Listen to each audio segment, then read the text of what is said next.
Hello folks, just to let you know we also create strategic websites for clients worldwide. So if you or anyone you know needs a new or redesigned website, please visit us at creativethunder.co and get in touch. By doing so, you'll help us to continue to develop more videos like the one you're about to watch.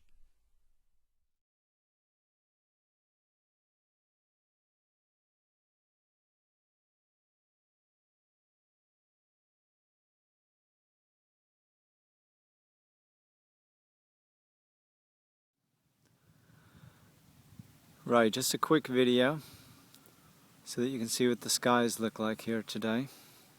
Today is Saturday the 26th of September 2015 and it's shortly before 3 o'clock in the afternoon, but it's been like this all day since the morning. But on the other hand, it's always ever changing, and so it's good to step out and see what's actually taking place. There are planes flying all over the place, some with, some without spraying coming out of them.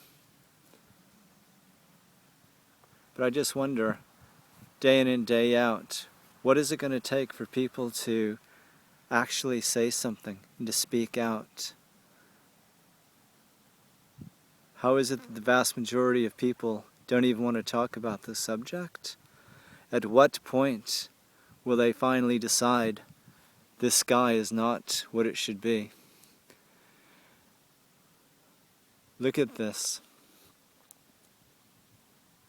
Look at the wispy clouds in the troposphere.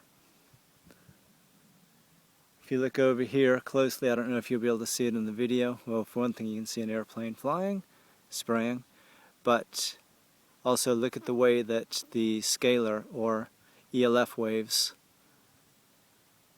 are rippling the clouds and making them feather.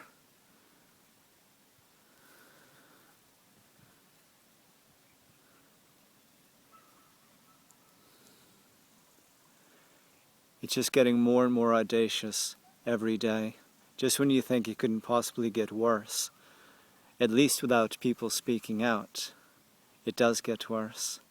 And this actually, in Europe, this is what people call a sunny day.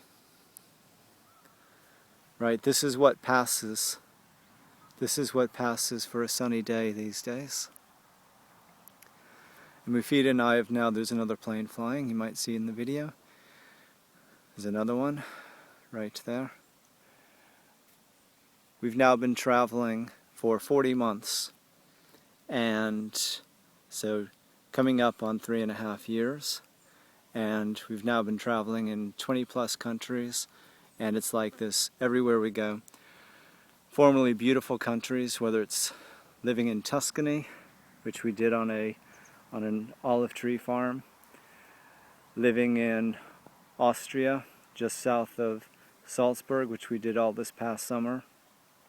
We also went into Slovenia for a few weeks and Croatia. We lived in Berlin the summer before last. We've lived in Spain, we've lived all over France. Wherever we go, these are the skies that we get. And again, this is what people consider to be a sunny day.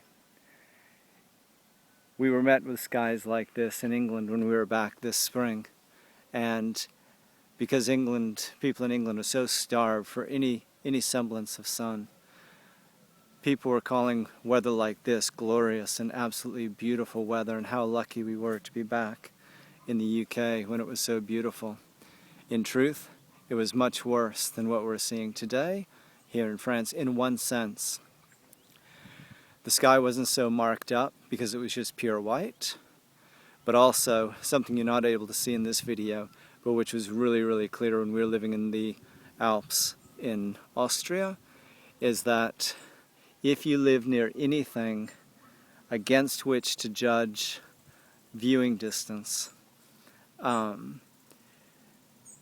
the heavy metal nanoparticulates that are in the air generally, whether or not you see the sort of traditional, what we call now traditional chemtrail lines, but rather irrespective of what's actually happening in the sky itself. At ground level, you can just see the white haze. And we were living very, very, very close to the Alps. And the mountains on some days were not even visible. Not because of fog, not because of mist, but because of the white nanoparticulates, the aluminum, the barium, whatever else is in the chemtrail cocktail, falling down to ground level. Because of course everything that you're seeing in the sky now falls to ground level. So this stuff that's being sprayed into the troposphere, that very thin layer which sustains life on Earth, eventually ends up in our lungs. This is the air that we breathe. It's the air that filters down into our water system, our food system. It's inescapable.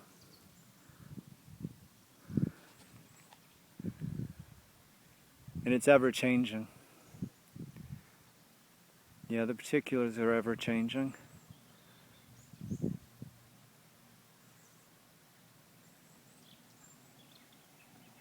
And just when you think it can't get worse or more audacious, it does.